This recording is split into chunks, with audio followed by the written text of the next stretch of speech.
Hi, I'm Heath McKinley, Product Specialist for Sony Australia. And I'm Felicia Smith. I'm a Director of Photography and a YouTuber. And this is Alpha Insights. For video.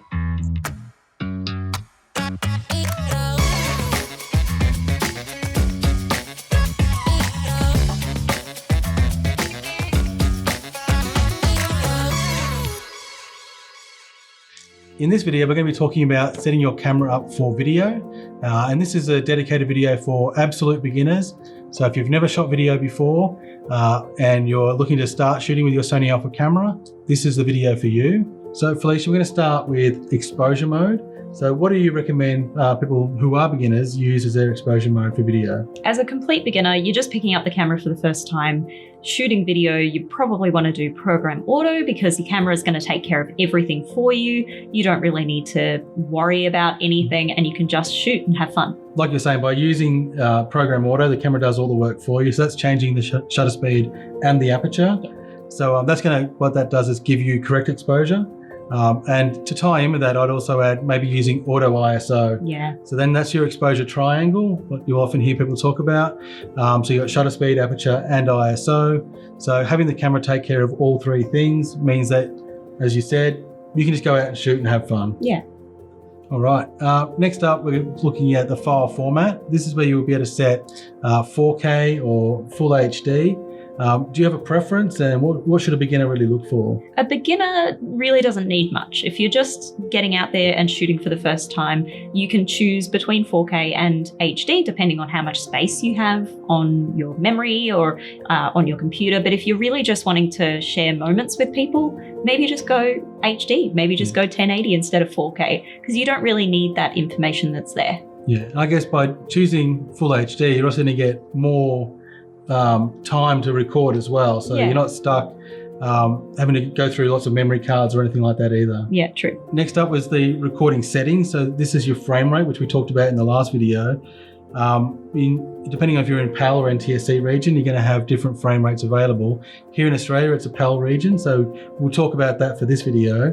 So straight out of the box, the camera comes set to 25 frames. Would you start there, or would you consider going a bit higher? You don't really need that information. You're just sharing it with friends, sharing it with family. It's not necessary. Yeah, and the 25 frames is a standard video format for playback on computers and TVs all around the PAL region. Yeah. So there's no need to change that from where it is already either. Yeah. So next up we have the S&Q dial, which is your slow and quick. Now those settings can be changed in the camera as well. So straight out of the box, it comes at 25p 100 frames. So can you sort of explain what does that mean actually? Well, 100 frames, as you said, slow motion. So it's really for action shots and moments that you want to capture. But sometimes 100 frames can look a little bit too slow. So you can do things in between. Something like 50 frames per second might be a bit more your flavor, and you can mess around with that and have a little bit of fun. You could even go way down and get like an old-timey video look if you wanted to get anything lower than 25 frames per second, and you can get that jittery sort of quick motion as well. Yeah, so that can be used creatively, and for a beginner, I would say it's because the video is made in camera, it's something you can play with and just have fun. Have a look and have fun. Yeah. So, okay, I think next up, we talked about focusing last time. I said how much I love autofocus. You said how much you love manual focus. Mm-hmm. But what would you recommend that beginners do? Autofocus, 100%. I reckon autofocus is the way to go. If you're just learning, it means you're pretty much always going to get something that you want in focus.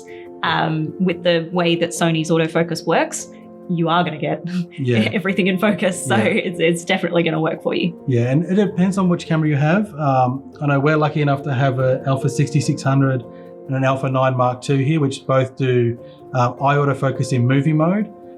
If you do have one of the other models that don't do eye autofocus, what you'll find is they still do very good autofocus, continuous tracking of people and objects as well. So as Felicia said, rely on the autofocus. Along with the autofocus, you have the auto exposure. So the camera's going to do all the work.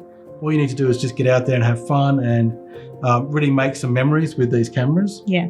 So next up is audio. So Felicia, what are your recommendations for recording sound?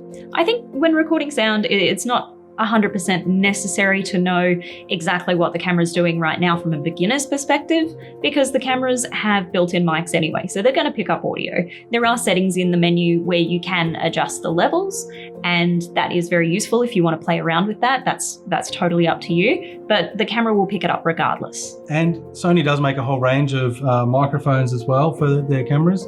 So if you feel that as you're progressing and your skills get better, you feel that you need to upgrade your audio skills as well, we have a whole range of microphones to help you do that. So Felicia, do you have any extra tips or information for our viewers? Yeah, I do. I think something that a lot of beginners don't really think about is how you move with the camera. A lot of the Sony cameras have steady shot in them, so they have inbuilt stabilization, which is great, but it's also good practice to know what you're doing with the camera to get a better shot anyway. Usually that means holding the camera with two hands so you're nice and stable. If you can, getting your hands away from the camera if you've got a tripod, that's a good way to stabilize your shot, or having a handle or something like that to further stabilize the shot. Otherwise, holding it with two hands and having your arms bent at an angle, that will definitely help you with stabilizing any footage, especially if you're walking or following things or people. That's a good way to do it. Another thing is to be organized. Be organized with what you want to shoot. So if you want to step up your game and have more interesting videos, and let's just say you're going on holiday, you could pre-organize and pre-plan and have a shot list, as it were, of things that you want to tick off your list, of certain framings that you want to do, certain shots that you want to have for your video, and that can really step up your game in terms of putting together a really nice video package. Yeah, and I guess by having those pre-planned shots or having an idea of what you want to shoot, that also goes towards having the camera in the fully automatic sort of style, as that there's less for you to worry about. Yeah. You already know what you want to do.